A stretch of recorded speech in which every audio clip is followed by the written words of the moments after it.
दोस्तों जितने भी हमने पहले वीडियोस बनाई हैं उन वीडियोस को देखने के बाद कई सारे नए वकील साहब, कई सारे लॉ स्टूडेंट्स या वो लोग जिन पर पॉक्सो केस हुआ है, मतलब कि सेक्शन 4 में, सेक्शन 6 में किसी का भी कोई सगा संबंधी जानकार अगर जेल में है तो वो कई तरह के सवाल हम लोगों से पूछते हैं। जैसे कि ये बोलते हैं कि सर मेरा जो व्यक्ति है, कोई भी जो जेल में है वो 1, 1.5 या 2 साल से जेल में है, उसकी बेल नहीं हो पा रही है, हमने सुप्रीम कोर्ट तक बेल लगाकर देख लिया। कई बार जो नए वकील साहब हैं वो भी ये बात बोलते हैं कि सर हमें बेल कब लगानी चाहिए क्योंकि जल्दी से बेल हो नहीं पा रही है। हालांकि हम लोग हाई कोर्ट भी गए, उसमें भी 4-5 महीने लग गए, लगभग साल भर हो गया। बहुत सारे वकीलों के ये सवाल हैं। दोस्तों पॉक्सो पर मैंने बहुत सारी वीडियोस अब तक बनाई है। हालांकि उन वीडियोस को आप देखोगे बहुत कुछ समझ जाओगे। The protection of children from sexual offences act आया 2012 में, जिसमें अमेंडमेंट आया 2019 में, जिसमें की सजा और ज्यादा कड़ी कर दी गई। सेक्शन 6 का अपराध है और आप सोचते हो महीने 2 महीने में बेल ले लोगे।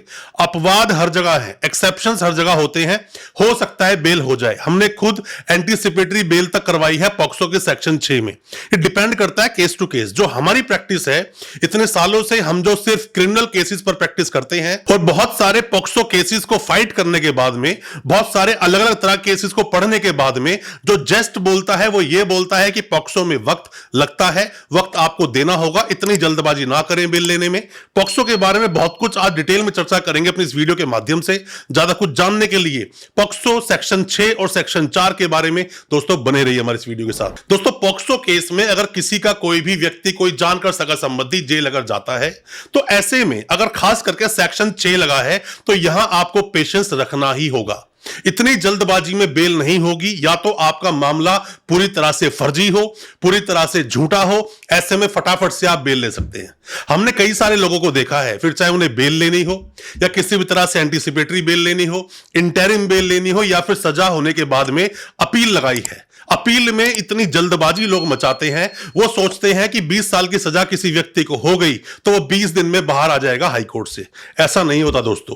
अगर ऐसा होता तो लोगों को सजा नहीं मिलती और सजा होने के बाद में लोगों को एक वक्त जेल में काटना पड़ता है। आप में से कोई भी नए वकील साहब है, कोई भी लॉ स्टूडेंट है, कोई भी कानूनी जानकारी लेना चाहता है या आपके किसी भी सगे संबंधी जानकार पर पॉक्सो का कोई भी केस हुआ है, यह वीडियो बहुत काम का है। इसी तरह की अवेयरनेस की वीडियोस मैं लेकर आता हूं और आपको कानूनी जानकार बनाता हूं। अगर ये वीडियोस पूरी आप देखते हैं, हमारी जितनी वीडियोस मैं लेकर आया हूं पॉक्सो की, तो आपके कोई डाउट आपके दिल में रहेंगे नहीं। वीडियोस को पूरा देखें, वीडियोस को शेयर भी करें, सब्सक्राइब भी करें। The protection of children from sexual offences, जो ये एक्ट है 2012 का, इसमें सबसे सीरियस जो ऑफेंस आता है या सेक्शन की बात करें वो है सेक्शन 6। नए वकील साहब गलतियां करते हैं। जो भी कोई लॉ स्टूडेंट है जो पढ़ रहे हैं पॉक्सो को, पहले तो आप यह समझ लीजिए कि बर्डन ऑफ प्रूफ वो होता है एक्यूज पर। यहां पर एक्यूज को प्रूव करना होगा कि ऐसा कुछ नहीं हुआ, मैंने कुछ नहीं किया, मैं पूरी तरह से निर्दोष हूं। बाकी सब केसेस में आप क्या पढ़ते हो, आईपीसी में, सीआरपीसी में आप क्या पढ़ते हो, यह पढ़ते हो कि वहां पर जो बर्डन ऑफ प्रूफ है वो होता है स्टेट पर। यहां पर ऐसा नहीं है। यही गलती सबसे ज्यादा वकील लोग करते हैं जब केसेस को फाइट करते हैं। वो अपने फेवर में या मैं कहूं अपने एविडेंसेस टाइमली कोर्ट में लेकर आते नहीं, कोर्ट में सबमिट करते नहीं, कोर्ट में पेश करते नहीं, जिसकी वजह से उनका जो क्लाइंट है उसे सजा हो जाती है। और सजा की बात करें तो बहुत लंबी चौड़ी सजा का प्रावधान है। सेक्शन 6 में कम से कम 20 साल की सजा होगी, कम से कम। अब आप सोचो कि किसी को अगर सजा जब दी जाएगी, जब जजमेंट आएगा तो 2, 4, 5, 10 साल की सजा हो जाएगी और इंसान बाहर निकल जाएगा। ऐसा नहीं है। कम से कम लिखा है 20 साल, तो 20 साल से कम तो सजा होगी नहीं अगर अपराध 2019 के बाद हुआ है। इस बात को ध्यान रखें। अगर अपराध 2019 के बाद हुआ है और अगर अपराध हुआ 2019 से पहले तो भी कम से कम 10 साल की सजा होगी, उससे कम नहीं होगी। उम्र कैद और फांसी तक का प्रावधान है ऐसे मामलों में। दोस्तों हमने बहुत सारे केसेस लड़े पॉक्सो के। बहुत सारे केसेस में हमने जो जेस्ट देखा, बहुत सारे केसेस को लड़ने के बाद में जो हमने समझा, जो जाना, वो ये जाना हमने कि इसमें जो कन्विक्शन रेट है बहुत ज्यादा हाई है और वकील साहब की थोड़ी सी गलती से अगर वो ढंग से इस केस पर अपनी अपीयरेंस ना दें, बहुत अच्छे से समझ के केस को ना लड़े, सजा कंफर्म है। और अगर केस पहले से ही बहुत ज्यादा सीरियस है तो ऐसे में तो वकील साहब के लिए गलती की कोई गुंजाइश रहती ही नहीं है।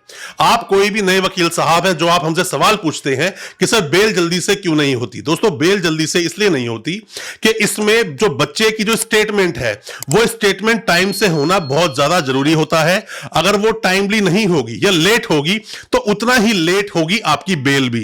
ये डिपेंड करता है कि आपको अगर बेल दे दी गई तो ऐसे में आपको देखना होगा, क्योंकि कोर्ट का यह मानना है कि अगर आपको बेल दे दी जाएगी तो आप बाहर निकलकर बच्चे को डरा धमका सकते हो, बच्चे को किसी भी तरह से इन्फ्लुएंस में ले सकते हो, या उसके पेरेंट्स से कोई साठगांठ कर सकते हो और वहां पर गवाही पर फर्क पड़ेगा। और कई बार यह भी देखा गया है कि उम्र कैद फांसी तक का प्रावधान होने की वजह से बेल पर आने के बाद बंदा फरार हो जाता है, एब्सकॉन्ड हो जाता है, वो कानून की गिरफ्त में दोबारा आता नहीं है।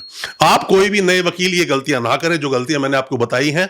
और नए वकीलों के सामने बहुत सारे चैलेंजेस होते हैं दोस्तों, उन चैलेंजेस को भी आपको फेस करना है। सेक्शन चाहे कोई भी हो, सेक्शन जिसके अंदर सजा लिखी है, आप जब पढ़ेंगे पॉक्सो एक्ट को तो आप ऐसे ना पढ़ें 4 को, 6 को, 8 को, 10 को, आप इस तरह कुछ पढ़ें कि जो पॉक्सो के सेक्शन 4 की जो सजा है उसके बारे में बताया है पहले 3 में, जो सेक्शन 6 की सजा है उसमें बताया है 5 में। तो आपको 5, 6 को एक साथ पढ़ना होगा, 3, 4 को एक साथ पढ़ना होगा, तभी आपको समझ आएगा। क्योंकि बर्डन ऑफ प्रूफ आप पर है, कोई भी गलती ना करें। थोड़ी सी भी गलती आपके क्लाइंट को उम्र कैद तक की सजा दिलवा सकती है।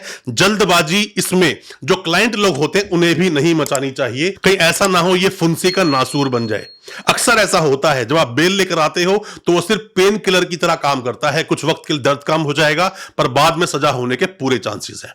आपके दिल में कोई भी किसी भी तरह के सवाल आते हैं, आप ऑनलाइन कंसल्टेंसी लेना चाहते हैं या कुछ भी आप जानकारी चाहते हैं पॉक्सो एक्ट या पॉक्सो के सेक्शंस को लेकर, हमारे एक्सपीरियंसेस के आधार पर जानना चाहते हैं अपने केस के बारे में, कमेंट बॉक्स में सवाल पूछें, हम आपको रिप्लाई करेंगे, बताएंगे क्या आपको करना चाहिए और क्या आपको नहीं करना चाहिए। दोस्तों मैं उम्मीद करता हूं जो आज हमने वीडियो आपके लिए बनाया आपको अच्छा लगा होगा। अच्छा लगा हो ये वीडियो, हमारी वीडियो को ज्यादा से ज्यादा अपने दोस्तों, परिजन, परिवार तक शेयर करें ताकि वो भी अपने आप को कानूनी जानकार बना सके। और साथ ही हमारे चैनल को सब्सक्राइब करना बिल्कुल ना भूलें, साथ में लगा बेल आइकन जरूर दबा दें ताकि इसी तरह की लीगल अवेयरनेस की वीडियोस आप तक पहुंच सके सबसे पहले। बहुत बहुत शुक्रिया दोस्तों, धन्यवाद हमारे इस वीडियो के साथ बने रहने के लिए।